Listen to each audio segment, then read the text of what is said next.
Thursday morning in the middle of a Cincinnati street. In the middle of the street. Semina Dove, Cece, was 20 years old. Cece. Dove, reported missing in March 2013, was found a month later. She had been stabbed to death, and there was a rope around her waist. She was thrown into a pond attached to a concrete block. Yeah. So there was some interesting coverage by the plain dealer, and a lot of activists spoke out about that, but it was not quickly addressed, and of course it was still shaming for those who supported her, her community. She was described as oddly dressed, which means that she is a woman who was wearing women's clothing. Her murder did not end her fight for acceptance, as was written in the papers. It just ended her life period. It was said there was no need to describe what she's wearing. At the time of her murder, she had already been identified at the start of both stories. Describing her wardrobe trivialized her murder. This is part of the trans panic, or the criminalizing of trans bodies that we describe, justifying their murder by saying they're odd or they don't fit into our narrative of what women and men are dressed like.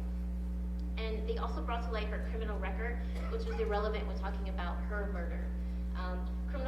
Akoff's criminal record is almost certainly irrelevant to the story, especially when provided without any context concerning the trans community and law enforcement. And Betty Skinner and Brittany Nicole Kidd Sturgis were murdered within 48 hours of each other. Betty Skinner was a 52-year-old woman. She was living with a disability, and she was discovered by a caretaker. And Brittany was a 22-year-old woman found shot in her car.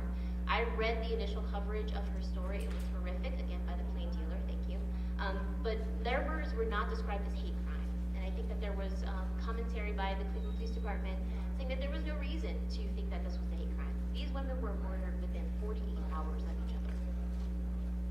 So I wanted to talk about, again, how lost narratives of Black women translate into erasure. When we talk about how trans women are being murdered in Ohio, but their narratives are not called hate crimes, or their murders are not called hate crimes, when they're missing from our banners as we march in the streets, when they're not actively being pulled in, spaces are not made safe for them, they're missing from our movement. Their force is missing from our movement, and their murders will continue even as we seek justice for the Black lives that matter. So Halifax is actually asking for stories. Not all of us feel comfortable marching in the street, it's fine. But our narratives are important. We ask people to share them, to continue the conversation, and to kind of shed light on what's happening to us and our Black bodies and Black women. Okay, I'm very nervous. Okay.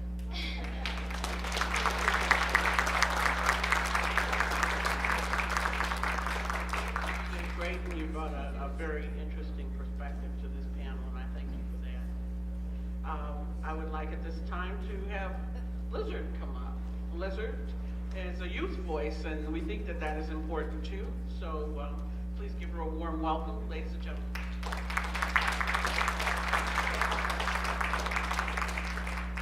Okay, so I'm extremely nervous. I'm not good at public speaking. So, yeah. Oh, thank you.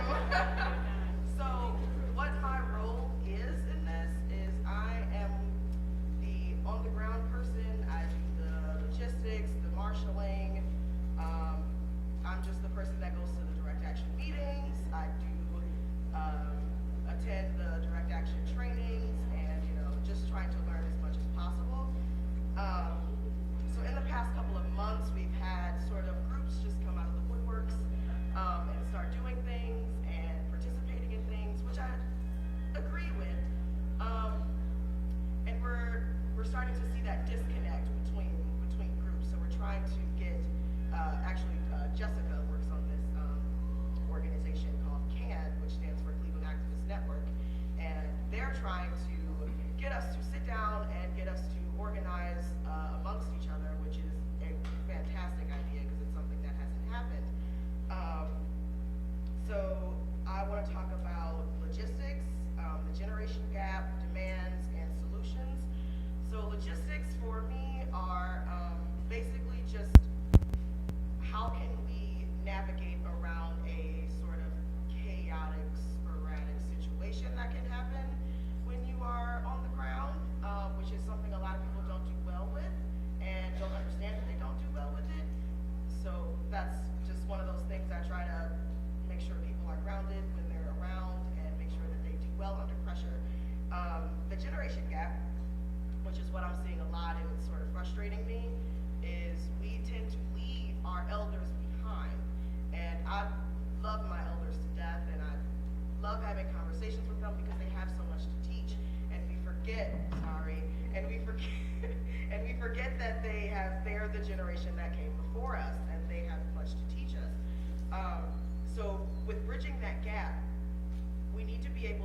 have that sort of youth elder mentorship program, which is something that happened on Martin Luther King Day, I believe, at Mount Sinai Baptist Church with some of the CSU folk.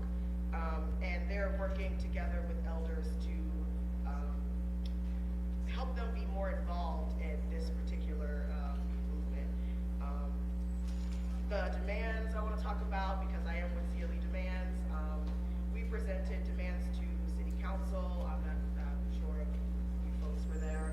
Huh? Seriously? Where you been at? So we had two events, December 1st and December 8th. December 1st was just the presenting of the demands to City Council. The demands are now written as ordinance and resolutions to be, of course, under works. The ordinances will be, the body cameras be implemented in full capacity by January 25th, which is soon approaching. We've sort of reached a small victory with that. The second demand would be the democratically elected Citizens Review Board, which is the reason why body cameras are a small victory, because we still need the review board in order to hold the data, which is demand number 3. The data be made public and be stored with the democratically elected Citizens Review Board that will only give them permission if accepted. Only give police admission if accepted by them. So those are those demands. And then the resolutions would be for the resignation of, you all know the long list, McGrath, Jackson, Flask, list goes on and on. Yes.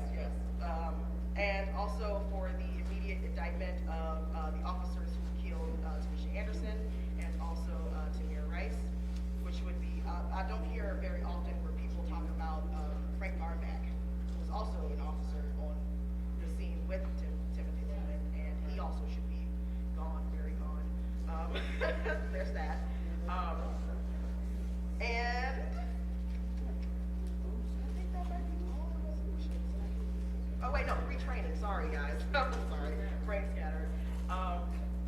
So the retraining for police officers, and I think I've talked to Mr. Cummings about this a couple of times, and tried to ask him to look up when the academy is taking new trainees, so that we can find a way to implement this as soon as possible, because we're not halting the police hiring process, which is really annoying to me. So the retraining would consist of 40-hour mental illness training, which is desperately needed. It would also consist of, 90-hour diversity training, or as other people would call it, what else would you call it beyond diversity? There we go, some people, social, cultural competency, because people have issue with diversity training. And that would help with the issues that we're seeing, because what we're seeing right now is that a lot of the police officers that work in Cleveland don't necessarily live in Cleveland, and they don't have a lot of understanding of how different cultures in different communities work. Also with mental illness is we're seeing that they don't have the understanding or the care to deal with those who have mental illness.